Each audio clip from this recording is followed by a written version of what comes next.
This is Rich Mbariket, and you are listening to my new phone interview show. What I'm going to start doing is, reaching out to a few of you guys who are doing great work online in web series, and I'm going to be talking to you and just kind of giving you guys a platform to promote your web series and talk about it a little bit. This works better for me, logistics-wise, because I don't have to worry about driving to anyone or worry about anyone driving to me. Plus, I can, just kind of interview you guys anywhere you are around the globe.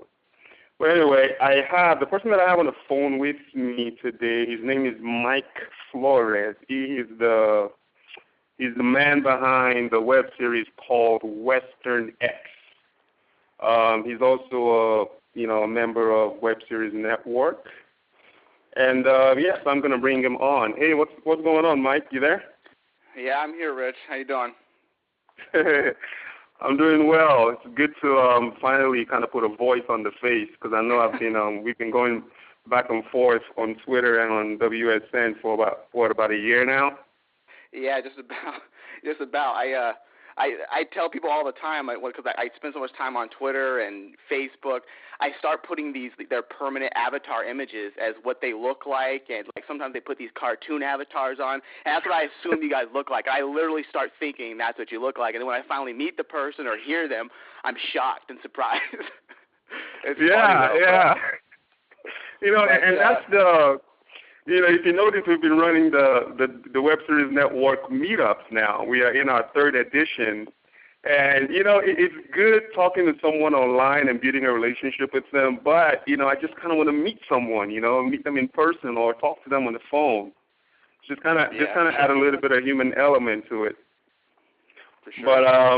But anyway, so we're going to talk about this web series that you have, and I've seen that you've been doing a lot of creative marketing, and we're going to get to that in a minute with all the imagery that you've been putting out on Facebook and on webseriesnetwork.com, just kind of teasing us, and you tease me to the point now where I can't wait for the series to come out. Hey, Rich, some people call that spam. Some people call that spam. Are you serious? I've been accused of spamming people. No, I'm just joking. But because I feel bad, because every 5 minutes I do a Twitter update. Well, not every 5 minutes, probably about every hour I do a Twitter update, and I try to keep it kind of different wording, so it doesn't feel like just like a robot or a bot just pumping out automatic DMs or automatic Facebook updates. And I try to change it up, even though if it's taking you to the same link or whatever. Just so I do like to put a personal face on that stuff. So no, it's not spam, but I have been accused of it a little bit, because I do push my project. I do. Yeah, but the thing about it is promoting on Twitter is different from Facebook. And if you say me, I do a lot of tweets, but I'm starting to keep my Facebook updates to the minimum now, because I don't want to piss people off and have people unfriend me on Facebook. So it's completely different, but I like what you're doing. I like how you're spacing it out, though. It doesn't bother me at all. Good. It doesn't bother me at all. I know you posted something. I remember you posted something a while back on your Web Series Network about keeping your messages light on Twitter, because it's annoying, and it is. And I totally know what you're talking about. And that's why, believe it or not, I do read a lot of your stuff, and that's one thing I definitely agree with is not annoying people with your updates. And that's why I try to keep it different, different wording, so that people don't think I'm just doing the same thing. So yeah. So keep at it. You're doing a pretty good job. But let's get into this. Let's get into this Western X. I want you to talk about this web series. Okay, tell us about this web series and tell us about how long you've been working on it. All right. I usually it's funny because time has kind of stood still now since I started, and every time people tell me or ask me how long have you worked on this, I always seem to say 24 months, because it's a nice round number. So 24 months, which is a long time, 2 years. But I was looking at it when I was looking at some of the questions and people ask, and I'm just like, you know what? I think it's been almost 3 years actually. So what is the story about? What is the story about? See, at its core, it's about one man's, it's very cliche, but it's the way you go about telling it that makes it unique. And it's a typical Western story of one dude basically trying to figure out who he is and where he came from. And in the middle of doing this, he gets connected with about, 3 other people who end up being the main backbone of the story, followed by about 12 other supporting characters. This is going to turn into a very large story. And the first and one thing that I did while doing this is each episode I wanted to kind of take people in it so very slowly, and each episode you see more and more how different this world really is, and but at the same time keeping it true to the Western format, keeping that heroic figure, mysterious figure. Who is this guy? The character that Sergio Leone has created so well. The Clint Eastwood. All those, And I think and that's one of the questions that I wanted to ask you. I think I'm just going to go straight into that particular question now, as far as the people who sort of filmmakers of the past and present that have influenced the visual component of this series. Because I look at that and I see a lot of the Blondie character from The Good, the Bad, and the Ugly and the Sergio Leone series in it, about this mystical guy that doesn't talk a lot, but when he does do something, it's loud. So speak a little bit about the filmmakers that have influenced you to create this character. All right. Well, number one for sure, even though our styles are vastly different, my number one influence for this would be Sergio Leone. I mean, visually, the guy was a master at storytelling. He was a genius. With just visuals, and that's one thing you see a lot in web series, especially, and also in just regular content today, in movies, television. People feel the need that they have to tell the story by talking about it, by dialogue. And that's what I call a web series chat fest, to where creators feel like they have to explain everything that's going on. It's very rare for you to see, because film, whatever, web series should be a visual medium. And it's, and I know so far, just from what I've seen over the past year, just by following your work, I haven't really seen a lot of dialogue. I've just been seeing a lot of imagery and a lot of, why is that? Why are you choosing to minimize dialogue and just focus on telling your story visually? Well, because number one is I wanted to stay true to that style, at least in the first 3 episodes, because the first 3 episodes are really based a lot mostly on the main character, and you only see him mostly with a few other select characters. When we start moving into the storyline, then you can't avoid dialogue altogether. You can't. So eventually people start talking a lot. When we enter the towns and stuff, people talk. But overall, I just really wanted to challenge myself about telling a story, because one of my biggest pet peeves, especially you see this all the time in movies, is where this huge you get this huge build up in a story, huge build up, and then the whole entire the answers to your questions are answered with like a line of dialogue, and you're like, what? Like, you seriously? Like, you have that whole build up, and it was answered by some lame line that was written in the script. So, and that's kind of what I'm trying to stay away from, and not because I'm trying to do things necessarily better than the people who probably are better than me, but just I wanted to challenge myself. I wanted to challenge myself and say, I'm going to tell a story visually as much as possible, because you're right, it is cinema. I mean, it is cinema. It is a web series, and it's a visual art form, and that's kind of what I want to stick to more than anything. Where would you like to see the series go? What is your ultimate objective for this series?